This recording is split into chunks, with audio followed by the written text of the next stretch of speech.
हाँ राजी। नहीं नहीं, मैं कैंसिल नहीं कर रहा हूँ, मैं एक्टिव नहीं वैसा कर रहा हूँ। अच्छा अच्छा, ठीक है ये तो।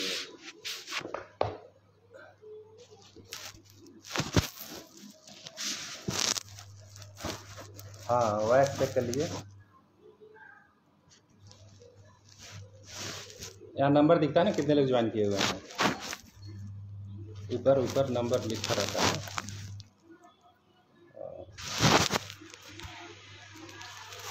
ठीक हो गया, ठीक है ठीक है, चालू करूँ? जी ठीक है।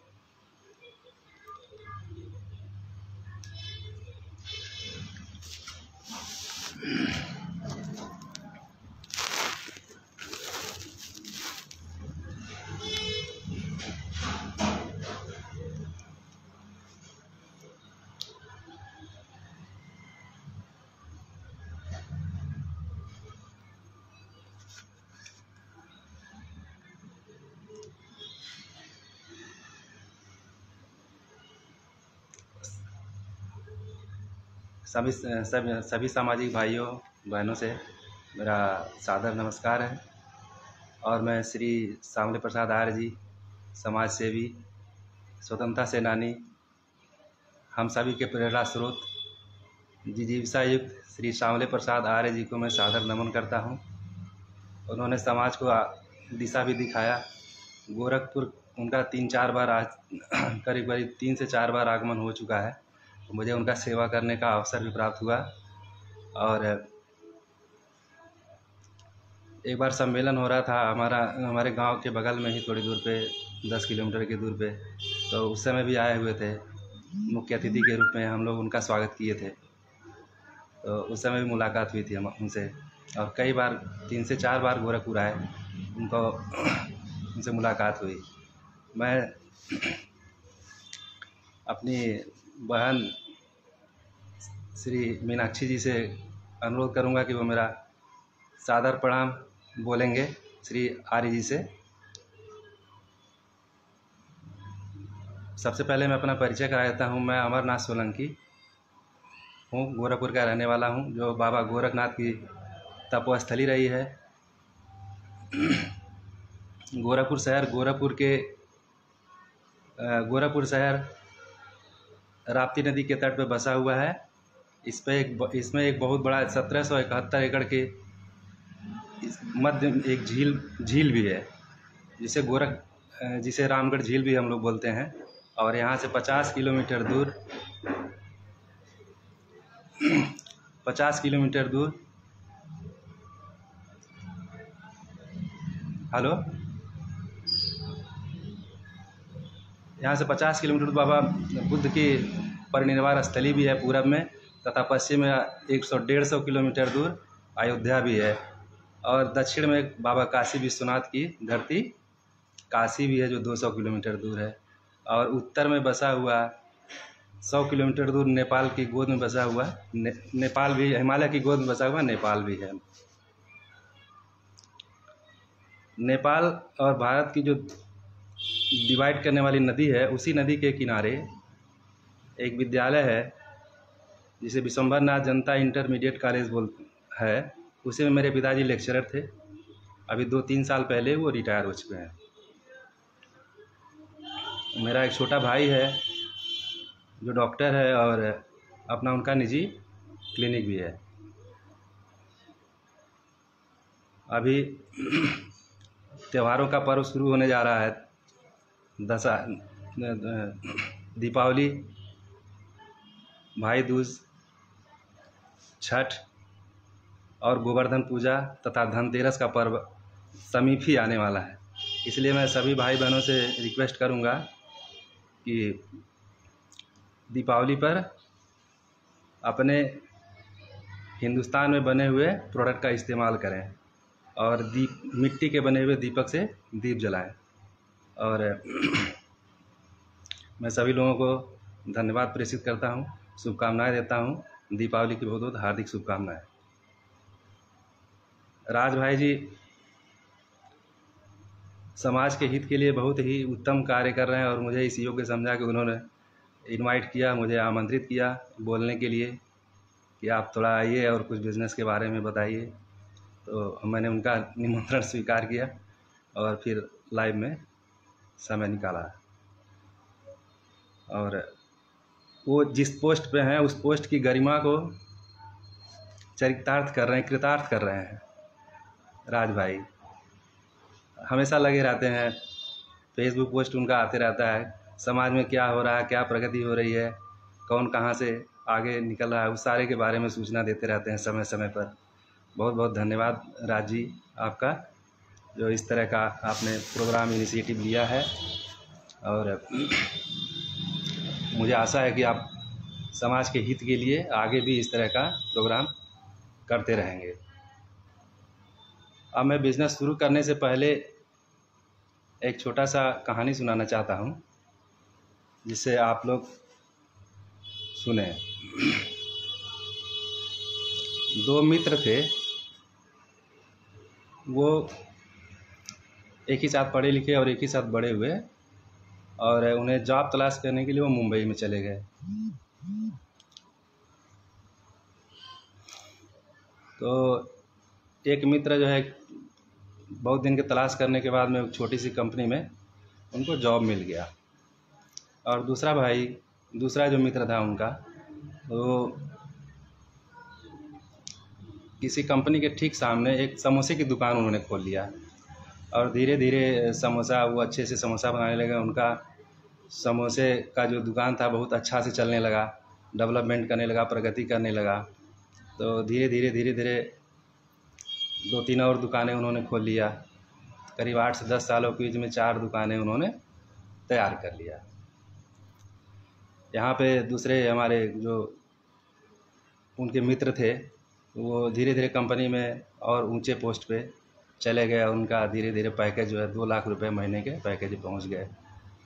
तो बीच में दोनों लोगों से मुलाकात होती रहती थी। कहते थे कि भाई तुम कितना प्रगति किए, कहाँ तक पहुँचे, अभी तक क्या तुम्हारा ग्रोथ हुआ।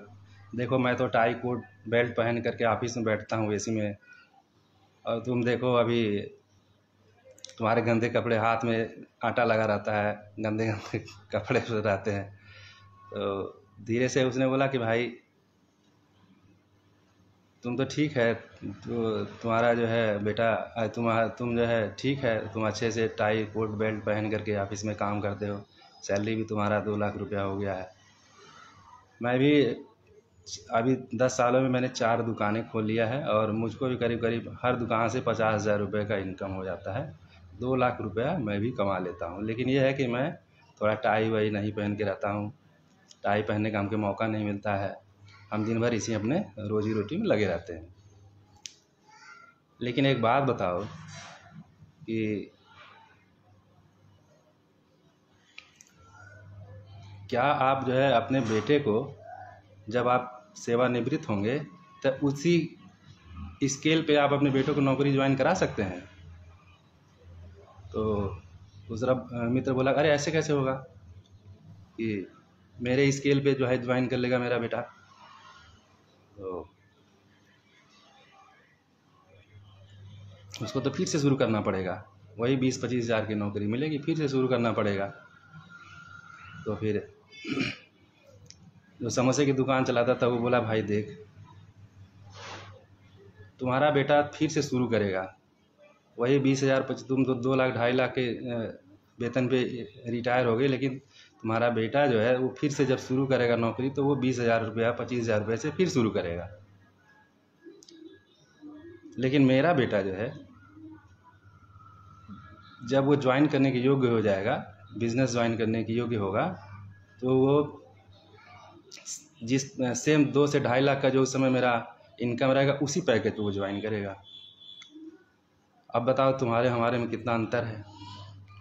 मैं तो ठीक है, मेरा थोड़ा शर्ट थोड़ा गंदा रहता है, कपड़े थोड़ा साफ़ सुथरा नहीं रह पाते हैं, गंदे हो जाते हैं, लेकिन मेरा जब बेटा ज्वाइन करेगा तो वो 2 से 2.5 लाख रुपए के पैकेज पे ज्वाइन करेगा। लेकिन आपका जो बेटा है वो ज्वाइन करेगा 20-25 हज़ार से। तो अब बताइए मेरा काम बढ़िया है कि आपका काम बढ़िया है।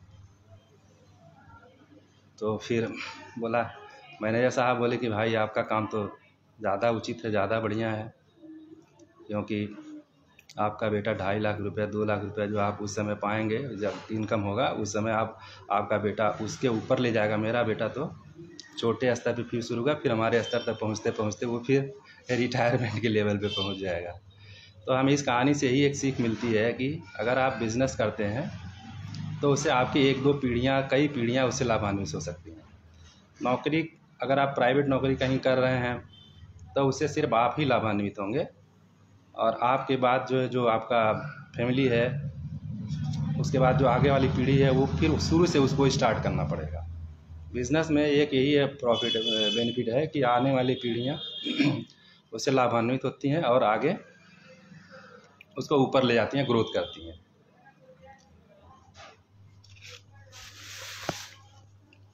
मेरा ये कहानी सुनाने का मकसद ये नहीं है कि नौकरी करने वाले बेकार हैं, अच्छे नहीं हैं, जो बिज़नेस करते हैं वही अच्छे हैं। अपने अपने जगह पे सब अच्छे हैं, जिसको जो सूट कर जाए वही सबके लिए अच्छा है।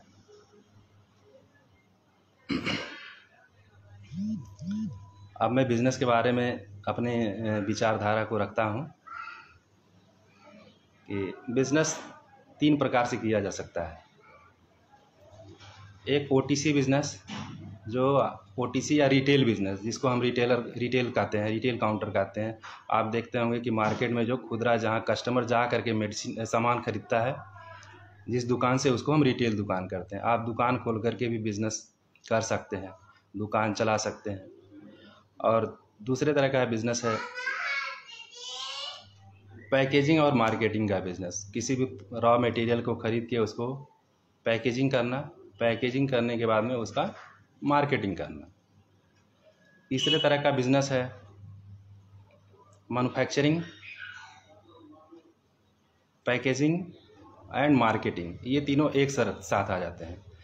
किसी प्रोडक्ट का आपने मैन्युफैक्चरिंग किया, उत्पादन किया, उसके बाद उसको पैकेजिंग किए, फिर उसको आप मार्केट में सेल कर दे रहे हैं। तो ये 3 तरह के बिज़नेस आप स्टार्ट कर सकते हैं। अब बिज़नेस स्टार्ट करने में आपको किन किन बातों का ध्यान रखना है, वो सबसे ज़्यादा ज़रूरी है। बिज़नेस स्टार्ट करने के लिए आपको सबसे ज़्यादा ध्यान देना है कि बिज़नेस कब, कितने 12 महीने चलता है कि नहीं चलता है, उसकी प्रॉफिट ऑफ मार्जिन क्या है, लॉस कितना है, उससे कौन कौन से लोग लाभान्वित हो सकते हैं, 12 महीना बिज़नेस चलता है कि नहीं चलता है। ऐसा नहीं कि आप कोई बिज़नेस शुरू कर लें, सिर्फ 2 महीना चले फिर 4 महीने बंद हो जाए, तो आपको इसमें प्रॉब्लम हो सकती है ऐसे बिज़नेस स्टार्ट करने में। और बिज़नेस को इस तरह से सोच करके स्टार्ट किया जाता है कि ताकि आपके आने वाली 2-4 पीढ़ियाँ भी उससे लाभान्वित हो। ऐसे बिज़नेस का सिलेक्शन करना चाहिए। बिज़नेस सिलेक्शन करने के पहले 2-3 क्राइटेरिया ज़रूर देखना चाहिए, जो ये सभी क्राइटेरिया मैंने आपको बताया कि बिज़नेस का ग्रोथ का चांसेस कहाँ कहाँ तक है, कितना ग्रोथ कर सकता है बिज़नेस, आगे कहाँ तक जा सकता है, कौन कौन से लोग अपने परिवार के लोग लाभान्वित होंगे। तो इस तरह का बिज़नेस आप स्टार्ट कर सकते हैं। इन सभी बातों को ध्यान में रख कर के किसी बिज़नेस को स्टार्ट करने में ही भलाई है।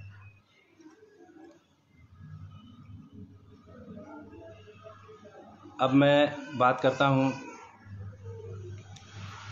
क्योंकि मैं मेडिसिन से रिलेटेड हूँ, तो मेडिसिन बिज़नेस की बात करता हूँ।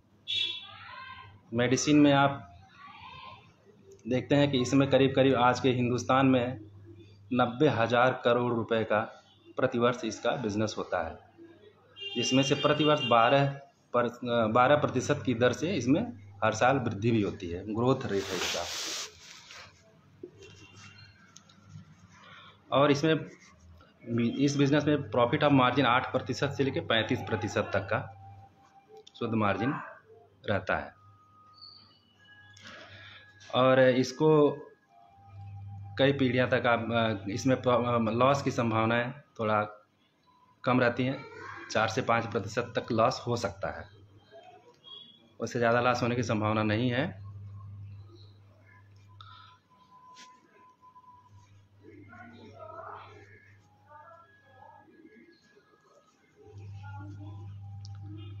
अब आप मेडिसिन के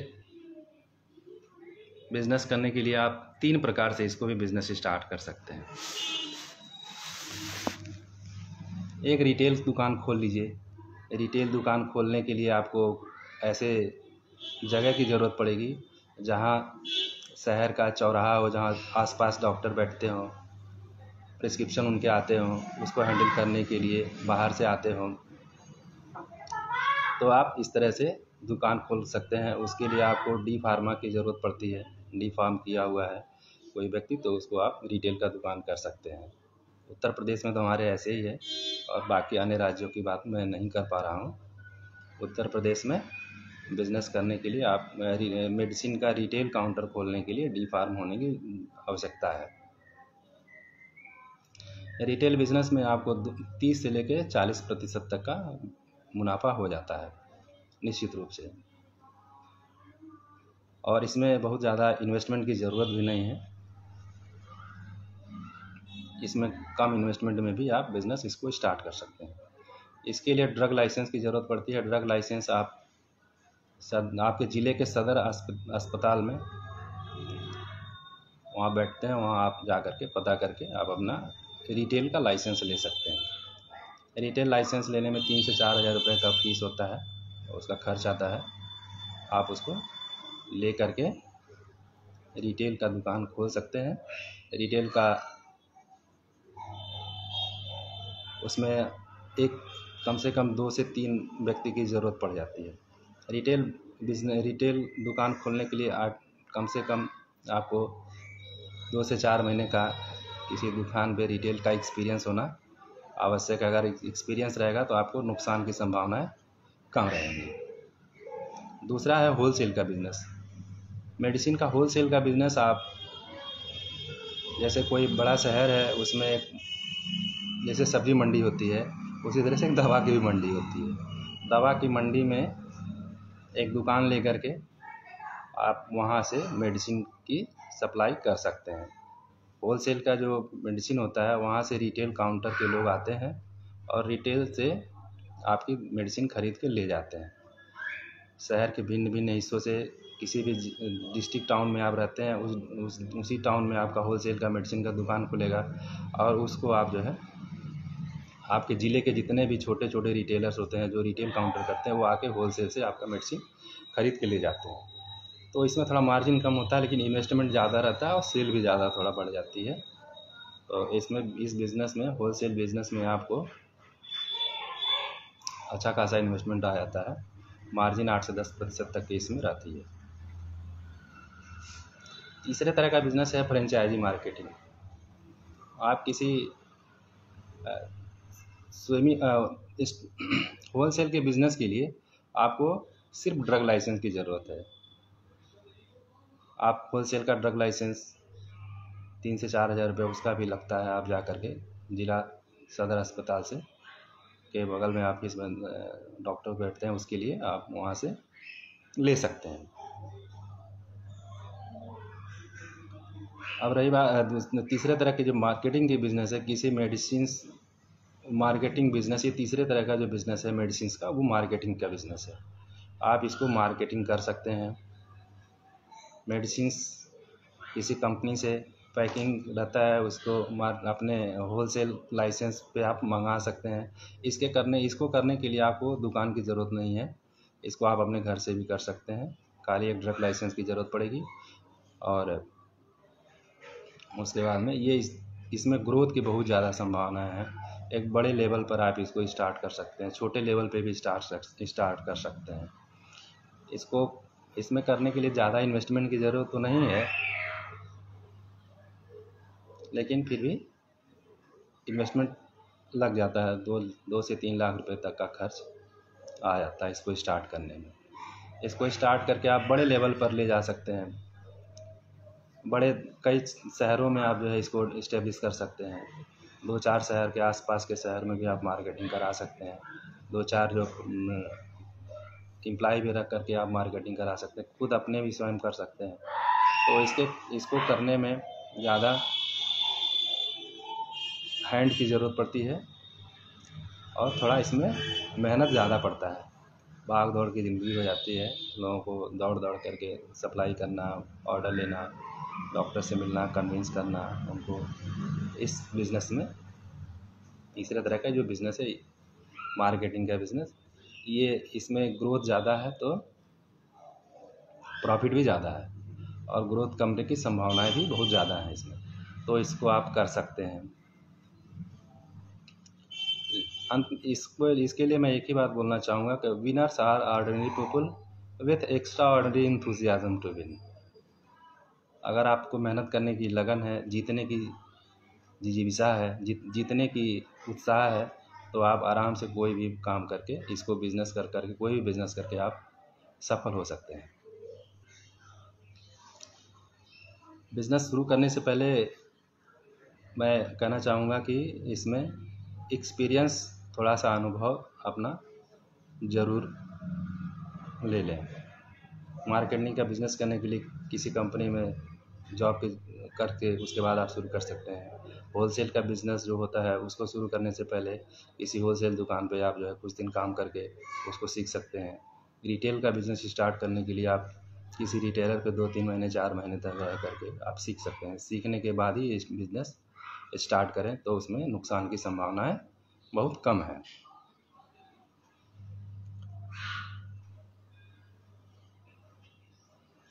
यदि किसी भी प्रकार का इस मेडिसिन का बिज़नेस करने के लिए किसी भी प्रकार की आपकी सहायता की आवश्यकता है, हेल्प की आवश्यकता है, तो हमारे राज भाई हैं, उनके पास मेरा नंबर है, उनसे आप संपर्क करके मुझे फ़ोन कर सकते हैं, सलाह ले सकते हैं।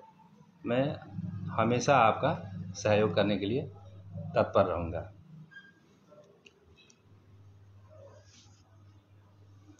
अब चूँकि राज भाई हमको बोले हैं कि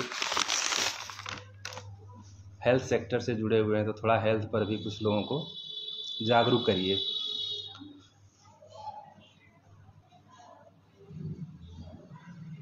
तो अब मैं हेल्थ से संबंधित थोड़ा बहुत जानकारी जो मेरे अनुभव में है, जिसको मैं जानता हूँ, समझ पा रहा हूँ, उसको साझा करने की कोशिश करता हूँ। आज की ये भाग दौड़ की ज़िंदगी में बहुत ही लाइफ स्टाइल चेंज हो गया है। लोग रात को 10 बजे, 11 बजे, 12 बजे खाना खाते हैं, 2 बजे, 1 बजे तक जागते हैं, सो जाते हैं। सुबह 10 बजे तक, 8 बजे तक, 9 बजे तक उठेंगे, उसके बाद में फटाफट तैयार होंगे और अपने काम पे निकल जाएंगे। ये जो रूटीन है लाइफ का, ये बहुत ही अपनी लाइफ के लिए ख़तरनाक है। इससे आपको बाहर निकलने की सख्त आवश्यकता है। अगर आप बाहर नहीं आते हैं तो सबसे पहले मोटापा हो जाएगा, गाल फूल जाएंगे, कई तरह की बीमारियां आपको घेर लेंगी। जैसे ब्लड शुगर हो जाएगा, ब्लड शुगर होने की संभावना हो सकती है, हाइपरटेंशन हो सकता है, थायराइड हो सकता है, यूरिक एसिड बढ़ सकता है। कोलेस्ट्रॉल बढ़ सकता है, हार्ट की प्रॉब्लम आ सकती है। इस तरह की सारी समस्याएं आपकी प्रारंभ हो जाएंगी। 40 साल से जो ऊपर के लोग हैं उनको अपने हेल्थ को ज़रूर ध्यान रखना चाहिए। 40 साल के ऊपर के व्यक्ति को, कोई भी महिला हो पुरुष हो, उन सब को अपना साल में कम से कम 2 बार ब्लड चेक कराना चाहिए। ब्लड चेक करा करके उसमें आप देखिए कि आपका यूरिक एसिड का क्या स्थिति है, सीबीसी का क्या स्थिति है, कोलेस्ट्रॉल कितना है, किडनी फंक्शन कैसा है, लीवर फंक्शन कैसा है, हार्ट का कोलेस्ट्रॉल लेवल कैसा है, होमोसिस्टीन लेवल की क्या स्थिति है। इन सब की जानकारी रख करके आप आराम से शुरू से ही ध्यान देंगे तो किसी भी तरह की बीमारी से आप पहले से ही प्रिवेंटिव हो सकते हैं, बच सकते हैं। अब ये तो हो गया, इसके समस्याएं तो हमने गिना दिया, लेकिन इससे बचा कैसे जाए, इसको बचने के लिए मैं कुछ पॉइंट रखता हूँ। उसको अगर फॉलो किया जाए तो ऐसी बीमारियाँ थोड़ा से बचा जा सकता है या डिले हो सकता है, बढ़ाया जा सकता है, दूर किया जा सकता है। जो समय से पहले जो बीमारी हो जाती है उसको थोड़ा सा दूर ले जाया जा सकता है कि जल्दी नहीं आए, लास्ट में आए। सबसे पहले सूर्योदय के 1 घंटे पहले उठने की कोशिश करें। कम से कम 1 घंटे पहले आप सूर्योदय से उठ जाएं। 3 से 5 किलोमीटर तक की यात्रा डेली पैदल चलें, वो भी तेज़ स्पीड गति से चलें। कम से कम 3 किलोमीटर तो डेली चलना ही चाहिए सुबह सुबह। और योगा करें, प्राणायाम करें, सूर्य नमस्कार करें, भ्रामरी करें, योगासन की जितनी भी विधियां हैं उनका प्रयोग करें। कम से कम सुबह आप 1 से 2 घंटे के लिए अपने हेल्थ के लिए रखें। इससे क्या होगा कि आपका हेल्थ सुरक्षित रहेगा। और कोई एक मनपसंद का आपका जो भी है बागवानी करने की कोशिश करें, उसमें थोड़ा मन लगा रहेगा। सुबह सुबह उठ करके बागवानी करें, फूल पत्तों को देखें, ध्यान से कंसंट्रेट करें उसको, तो आपको एक ताजगी महसूस होगी।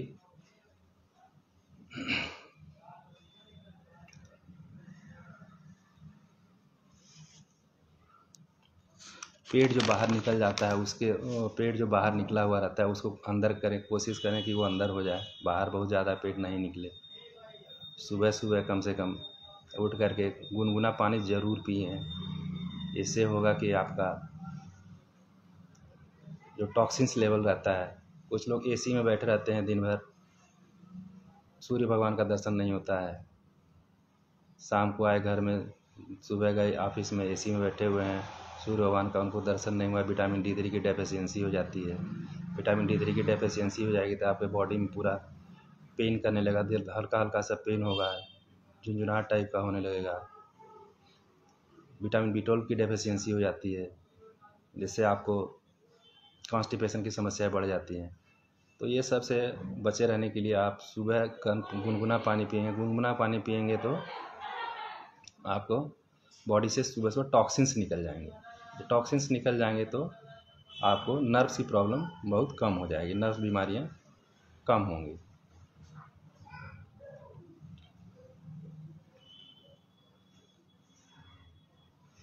अब मैं कुछ 1-2 चीज़ और बोलना चाहूँगा कि किचन से संबंधित कुछ बातें बोलना चाहूँगा। किचन में कुछ ऐसे जो हमारे रखे हुए हैं उनको आप वहाँ से हटा सकते हैं।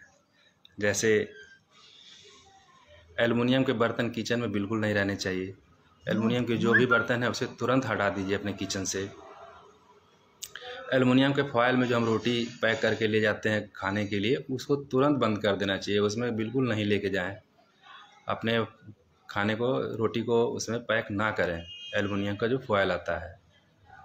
नॉन स्टिकी बर्तन को तुरंत किचन से हटा देना चाहिए। नॉन स्टिकी बर्तन का यूज़ बिल्कुल नहीं करना चाहिए, उसको आप अपने किचन से ज़रूर हटा दें। रिफाइंड ऑयल का बिल्कुल इस्तेमाल करना बंद कर दें। रिफाइंड ऑयल और सरसों के तेल में अभी बहुत मिलावट हो रही है, तो सरसों के तेल को कोशिश करें कि आप ऐसे जगह से लें जहाँ सरसों का पेराई होती है, जहाँ सरसों से तेल को निकाला जाता है, ऐसे जगह से सरसों का तेल खरीद करके किचन में आप उपयोग करें, क्योंकि इससे भी बहुत ज़्यादा बीमारियां हो रही हैं। घर में प्लास्टिक के जितने भी बोतल हैं, पानी पीने के बोतल हैं, चाय जिसमें आप प्लास्टिक के कप में चाय पीते हैं, प्लास्टिक का टिफ़िन यूज़ करते हैं, ऐसे बर्तनों को तुरंत जो है किचन से बाहर कर दीजिए। आप सब चीज़ बाहर ही कर देंगे तो यूज़ क्या करेंगे, किस में से करें? तो आप स्टील के जितने भी बर्तन हैं सारे के सारे स्टील के बर्तन यूज़ कीजिए, उससे आपको इन सभी बीमारियों से बचने की और बहुत सारी बीमारियों से बचने की संभावनाएं हो जाएंगी। दूसरा एक चीज़ है, चावल और दाल बनाते समय आप देखते होंगे कि उसमें कुकर में चावल दाल सब रख देंगे, कुकर उसी बंद कर देंगे, सब उसी में अपना गल जाता है। तो उसमें ये जो दाल बनाते हैं, दाल में जो ऊपर से जब उबाल आता है तो उसमें से झाग आता है, झाग को उसको निकाल दें, फिर ढक्कन से बंद करें। वो दाल जो बनता है वो बहुत ही शुद्ध दाल होता है और उससे यूरिक एसिड, आपका जो यूरिक एसिड बढ़ता है उसको कंट्रोल करने में मदद मिलती है। तो चावल में भी यही कर सकते हैं। चावल में आपको ऊपर जो माड़ बनता है उसको निकाल दें, उसके बाद में फिर ढक्कन बंद करके कुकर में बना सकते हैं। इससे आपका यूरिक एसिड ज़रूर कंट्रोल रहेगा और घुटनों में दर्द कम होगा अलग से।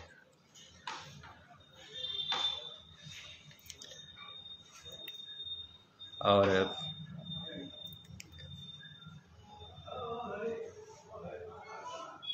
अंत में मैं अब सभी लोगों से यही अनुरोध करना चाहूँगा कि जो सक्षम लोग हैं समाज के,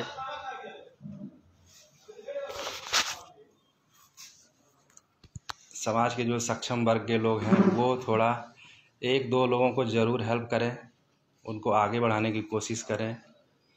कभी ये ना सोचें कि हम उनके लिए कुछ कर रहे हैं तो उनसे आशा मत रखें, लेकिन आप उनको आगे बढ़ाने की कोशिश करें। अगर किसी एक व्यक्ति को आगे अपने समाज के, चाहे वो कोई भी हो सकता है, आपका भाई भी हो सकता है, आपके पड़ोस में रहने वाला स्वजातीय बंधु कोई भी हो सकता है, उसको आप जो है आगे बढ़ाने की कोशिश करें। इससे जिस प्रकार भी सहायता हो सकती है, चाहे आर्थिक रूप से सहायता हो, मोरल बूस्टअप हो, किसी भी तरह का आप सहायता करके उनको आगे बढ़ाने की कोशिश करें। अगर समाज का सभी व्यक्ति मिल करके 1, 2, 4 एक आदमी को आगे बढ़ाएगा तो बहुत जल्दी ही हम लोगों का हमारा समाज और आगे तरक्की करेगा। तो हम लोग चाहते हैं कि सभी लोग मिल करके किसी एक व्यक्ति को, अपने आसपास के लोगों को, कोई भी हो सकता है, उसको आप आगे बढ़ाने की ज़रूर कोशिश करें। सिर्फ एक व्यक्ति को मेरा अनुरोध है कि एक व्यक्ति को आप जो है मोरल बूस्टअप करें, इकोनॉमिकल रूप से सहयोग करें, किसी भी प्रकार से सहयोग करके आप उसको आगे बढ़ा सकते हैं। यकीन मानिए कि बहुत जल्दी ही हमारा समाज और आगे तरक्की करेगा।